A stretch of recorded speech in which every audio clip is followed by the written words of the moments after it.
அனைவருக்கும் ஆனந்தமான இறை வணக்கம். ஆன்மீக சிவசொந்தங்களே, 2026 ஆனி அமாவாசை. இறந்தவர்களை நான் சொல்லும் இந்த மந்திரத்தை 11 முறை சொல்லி நான் சொல்லும் நேரத்தில் நீங்கள் வணங்கிவிட்டால் நிச்சயம் உங்கள் கைமீறி போன, தவறி போன வாய்ப்புகள் கண்டிப்பாக உங்களுக்கு கைகூடும். உங்கள் குடும்பத்தின் நன்மைக்காக ஆடியோவை முழுமையாக கேட்டு செய்யுங்கள். உங்களுக்கு தெரிந்தவர்களுக்கும் இந்த ஆடியோவை பகிர்ந்து கொள்ளுங்கள்.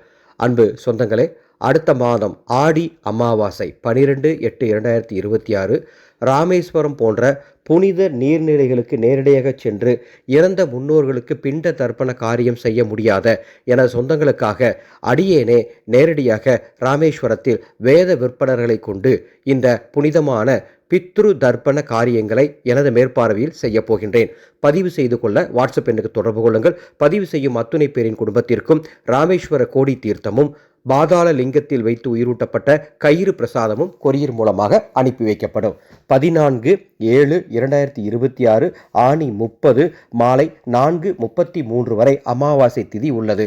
எனவே நான் சொல்லும் இந்த முன்னோர் வழிபாட்டை செய்வதற்கு உகந்த நேரம் அன்று காலை 7:45 8:45 அல்லது காலை 10:45 11:45.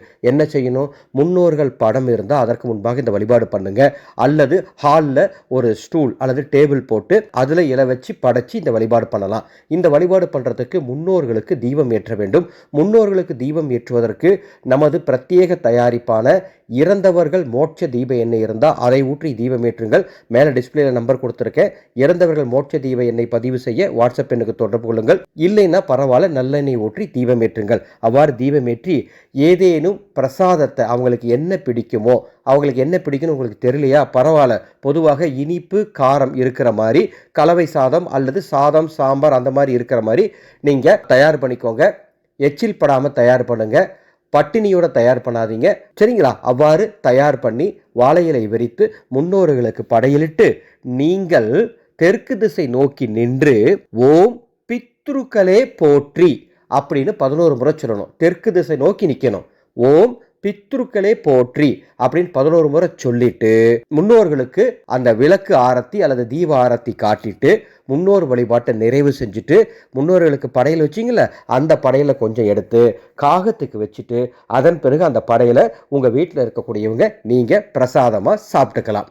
இவ்வாறு முன்னோர் வழிபாடு செஞ்சிட்டிங்கன்னா காரிய தடைகள் நீங்கி தவறி போன காரியங்கள் விரைவாக நடப்பதற்கு முன்னோர்கள் அருள் பரிபூர்ணமாக உங்கள் குடும்பத்திற்கு கிடைக்கும். அருமையான முன்னோர்கள் வழிபாடு. நாம் எவ்வளவு பிஸியாக இருந்தாலும் சரி, நமக்கு எவ்வளவு வேலை இருந்தாலும் சரி, நம்ம எத்தனை தெய்வ வழிபாடு பண்ணாலும் சரி, முன்னோர் வழிபாடும் கண்டிப்பாக செஞ்சே ஆகணும். அது நமது ஒவ்வொருவருடைய கடமை. எனவே தவறாமல் இந்த முன்னோர் வழிபாட்டை செய்யுமாறு அன்போடு கேட்டுக்கிறேன். மேலும் ஆனி அமாவாசை அன்னைக்கு அன்னதானம் செய்கிறது ரொம்ப ரொம்ப முக்கியம். குறைந்தபட்சம் ஒரு 3 பேருக்கு அல்லது 5 பேருக்காவது அன்னதானம் பண்ணுங்க.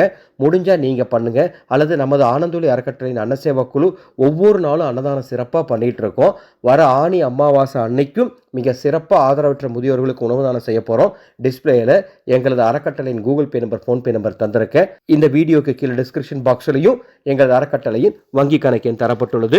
ஆனி அமாவாசை அன்னதானத்திற்கு உதவுங்கள். முன்னோர்களின் அருள் பெற்று காரிய தடை நீங்கி ஆனந்தமாய் வாழுங்கள். ஆனந்தம் மலரட்டும், ஆனந்த ஒளி பரவட்டும்.